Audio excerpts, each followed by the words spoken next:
Welcome to the What's Your Story podcast with host Ron Coughlin. This podcast dives into the exciting world of AI for marketers. Each episode, we chat with marketing leaders and educators who are using AI to transform their strategies. Get ready to discover how AI is revolutionizing marketing and learn how you can leverage these powerful tools. Once again, this is the What's Your Story podcast, your guide to navigating the AI-powered digital landscape. Looking forward to the discussion. Well, hello, everybody. It's Ron Coughlin back again for our third season in the What's Your Story podcast. And we've had a little bit of a hiatus, but we're shifting gears this year, as you know, to be really more about stories about marketers and about digital marketing. And so today I have a really great guest. So actually, him and I go way back. We started our marketing careers together at a place called BBDO. Actually, it was McKim Advertising, then was bought by BBDO. And his name's Brian Clarey, and he's now a partner at a very important digital agency here in the city called Publicis Sapient. And I hope I said that correctly. But so welcome here, Brian. And how are things going? Well, hi there, Ron. Great to be here and good to reconnect. And yes, we go back a lot longer than we probably like to admit. Yeah, that's for sure. But that's fine. And we worked on a same client together for a while, one called Dairy Queen, if you remember that. And they were an interesting client at the time, but in a franchise group. So interesting client and a great account to cut your teeth as a junior account person in an agency with lots of opinionated franchisees. Yeah, I actually remember my first meeting in a room, smoke-filled room, because it was smoking at the time. And I tried to give some advice, and they told me basically to be quiet and wait till I was asked for advice. So, which is really not how it works, but that's okay. So Brian, you work for a pretty big agency. Why don't you tell us a little bit about your career and how you got to being in a senior role at a big digital agency here in Toronto? Yeah, absolutely. I think, as you mentioned, Ron, started my career in traditional advertising and sort of worked in both media and account service, got to understand the business, understand working with clients, everything from strategy through to production and media. It's great training. And then as my career progressed and digital became a bit of an opportunity, was lucky enough at the agency I was working at the time, Vickers and Benson, to take advantage of them creating a new digital group to move over. I remember Troy Young, who was leading that group at the time. I was very curious about what they were up to. And he said he would explain and spend some time taking me through.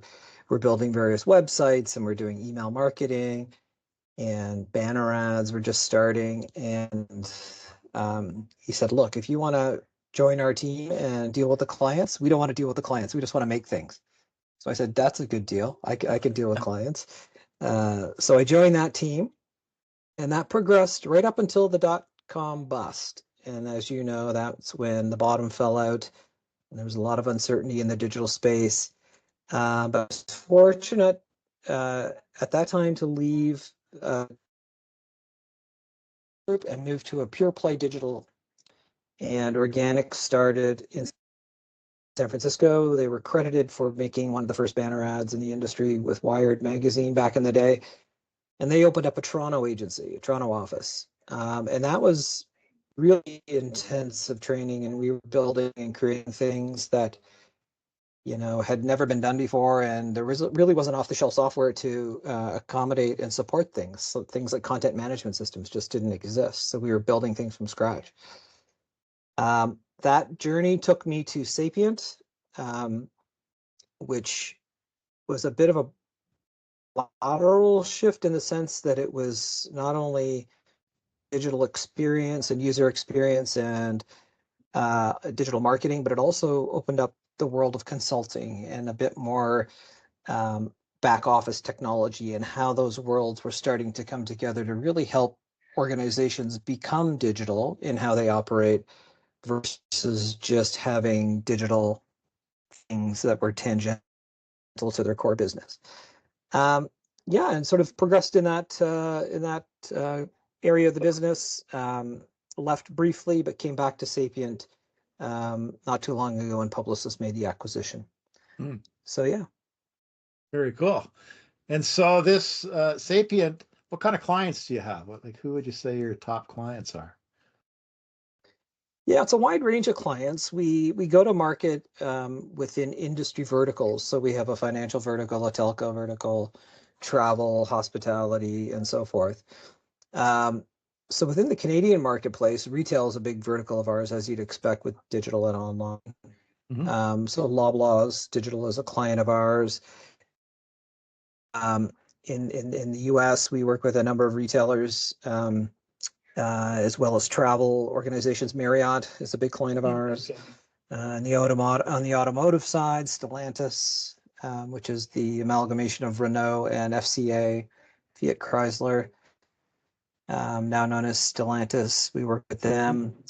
So a wide range of industry leaders in their segments and across North America, and at least our focus is North America.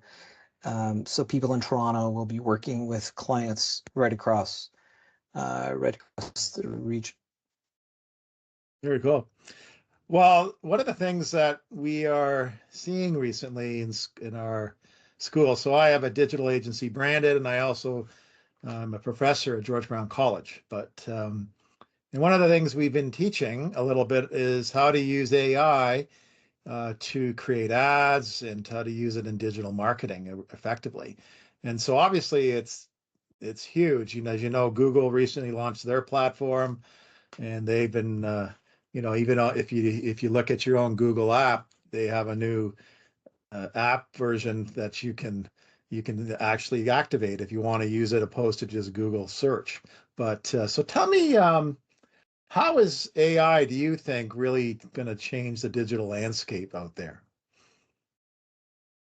Yeah, it's really the primary conversation and question we're focused on right now, and I think it's easy to say it's of the different eras of digital that I've seen, the web to begin with, then mobile and social, and now AI.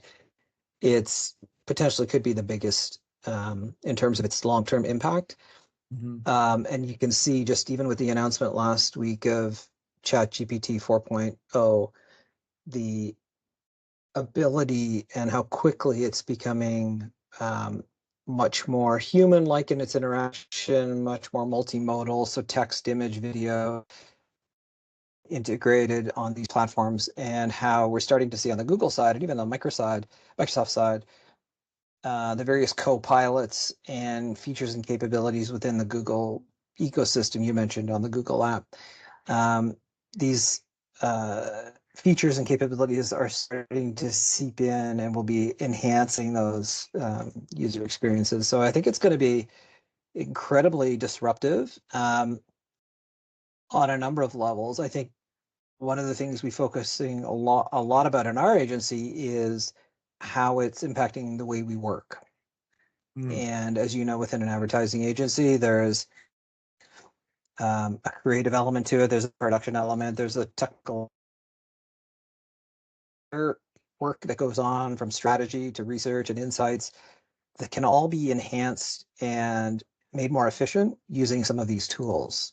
The key with that, however, is to ensure that you are following very strong governance and ethics Mhm. policies to ensure that no client data is ever leaked. People are using it ethically, and there's a governance process around the tools we use. So all of the third-party tools we use, we have effectively brought in-house to our organization. So they're in our secure environment. They're all the standard tools, GPT, the Google tools, Bria, and so forth. And we've even built our own internal tools. We have something called PS Chat, which stands for Publicis Sapient Chat, which is effectively ChatGPT, but for our internal uses. And that's one of the ways we can ensure that we're taking advantage of these tools, that people are learning and experimenting safely. So that whole upskilling and experimentation internally is a big shift that's happening. I think the second one we're seeing is around how brands are going to be interacting with the customers. If you think, this is a simple example, search. With Google's new generated experiences, SGE, I'm sure you've been reading about it. What's happening is the old pattern was you would enter a search query, you would get some results, there'd be some advertising on those results page, you'd click, you'd go to a content page somewhere, you'd do your research, and then you'd progress through the user journey. Well, right now, AI and the large language models are bringing that all to the fore. So Google is in a very interesting position in terms of how brands present themselves, how they create content that will enable these new generative experiences to be created on Google, on ChatGPT, on Perplexity, on these other platforms in a way true to the brand, but will also create that equivalent downstream behavior, moving someone down a purchase funnel or towards a purchase of some kind. So I think it's really going to change and impact brand customer journey. And we're looking at ways to enhance that and reflect that shift. I mean, it's changing.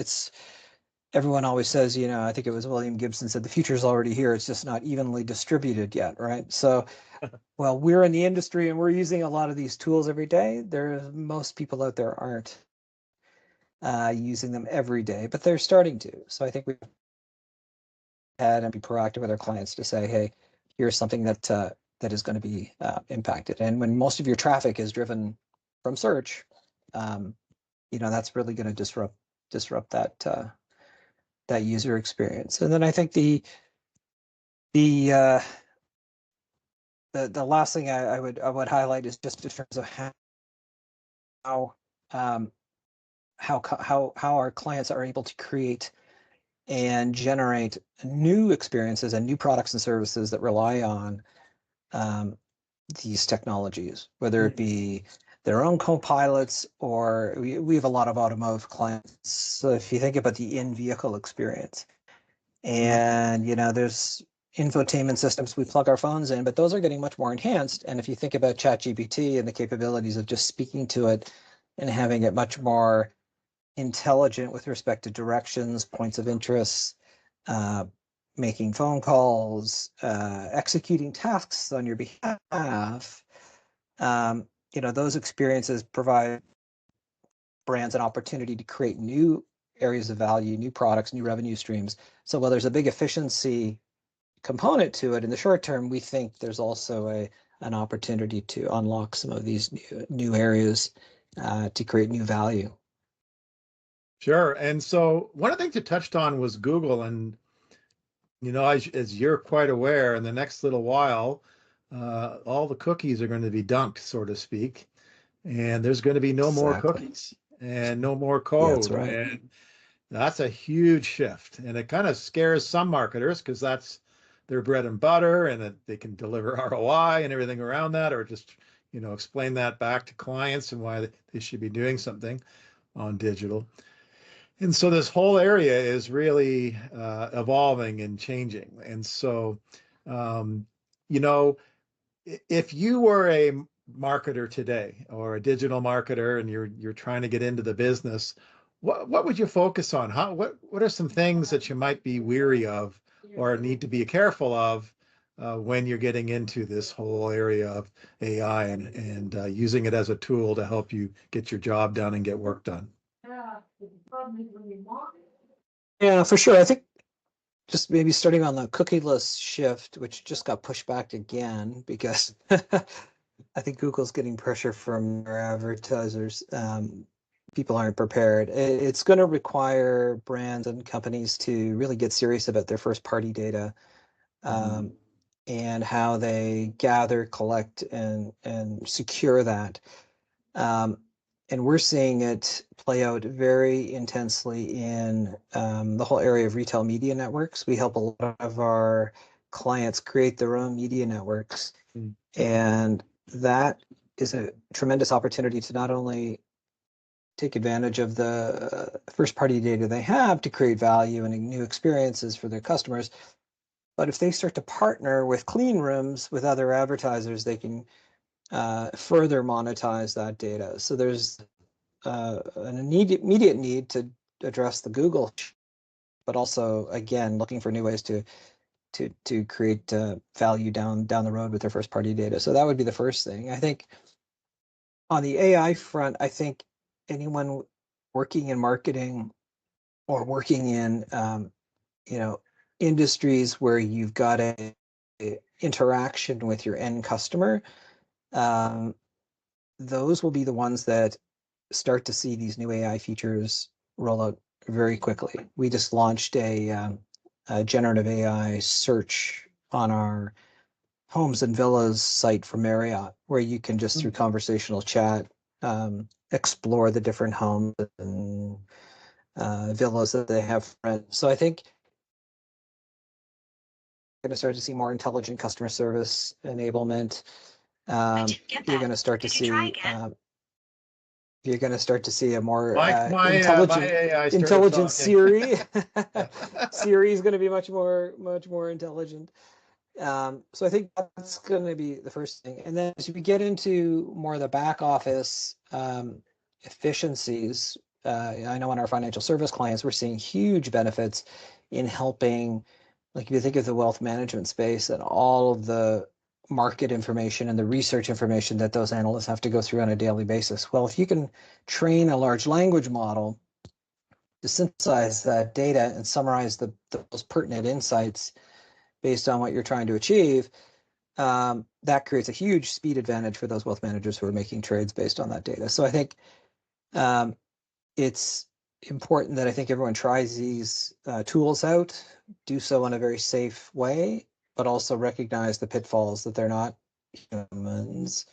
They're tools and platforms to enhance and augment our work, but understand how they work, understand the limitations, and try things out. I think it's a really interesting time where you can, without a lot of coding knowledge, create experiences and try to test these out and see if they really do help you. Well, interesting enough, one of the things to introduce AI as a learning tool, as well as a tool to create content in the actual digital marketing classroom. I introduce about 5 or 6 different tools.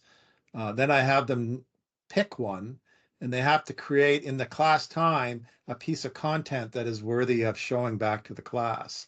And some of them get quite frustrated because they can't produce exactly what they really want, and they realize they have to, even though they're giving it not tools, but instructions to change it or make it better, it's not doing what they want it to do, and they become quite frustrated. So they don't get exactly what they were trying to do, which shows them a little bit that it's not as easy or as perfect as it should be yet. So they take away going, yeah, there needs to be human intervention, unfortunately. So 100%. And we went through some internal training, and part of it was some of the Google online training that they have, which is excellent and free, by the way. So I encourage people to check that out. And it really broke down the technique and approach for creating prompts that will generate better results that you're looking for. And it's really an art to it. As you use these tools, you get better in terms of, setting up the context, act like a marketer and then providing the large language model with examples, so and respond in this way so that they have a bit more direction in terms of how you want the response structured. And given how powerful they're becoming with text and image and video, it's amazing to see the results that you can generate. Yeah, it sure is. So if you were a digital marketer today, what kind of advice would you give them in terms of going forward in their career? Yes, I think the first thing I would say is, be as curious with these new tools as you can. Understand them, learn them. The old adage, you're not going to be replaced by AI, you'll be replaced by another person who's using AI, I think is Yeah. very true. Um, and then I think it's very important to also uh, combine these new tools with a lot of the foundational marketing fundamentals. I think it's easy to get um, enamored by the new technology, the new tools. You and I are old enough to see a lot of it come and go. I think this is going to be, um, you know, transformational in many ways, but at the same time, it is these models are all based on previous works that are out in the world or on the web where they've been trained, and there's inherent biases. So you have to really understand those marketing fundamentals so that you can ensure that what you're getting and how you're using these tools is still effective. And then I think um, for any marketer, I think there's two other skills that are critical. One is data, not necessarily the data that's going to train AI, but how to interpret data and understand um, the different results you're getting, so that you're really truly proving the business value. And the other piece that's closely related to that is financial modeling. If you can understand how to do a business case or develop an ROI model or investment model, that will help you in terms of um, proposals you're writing, requests you're making, um, stories you're trying to tell to either clients or internal leaders if you're trying to, um, unlock some budgeting. So I think those are some areas I would highlight for sure. Well, that's some great advice. And you used to actually do a bit of teaching yourself at Centennial, didn't you? I understand you were saying That's earlier. right. I taught for about 5 years. I taught digital marketing strategy, and in the winter and in the fall, it was an innovation management course, which was interesting in terms of how to think about innovating and design thinking and some different approaches to try to um, create opportunities for clients. Very good. Well, listen, Brian, it's been great catching up, and I thank you for being part of our third season here with the What's Your Story podcast. And, you know, as we move forward, I may invite you back again for another episode, but also maybe invite you back into my classroom as a guest speaker. So, but you Yeah, I never would know. love that. It was great. So, Really enjoyed it. Thanks for the conversation. yeah, thank you. And everybody, this is the What's Your Story podcast. And, we'll be getting back to our third season once again. And we look forward to discussing lots of things related to digital marketing this time and people's marketing careers, but also this whole area of AI. So once again, have a great day and take care, everybody.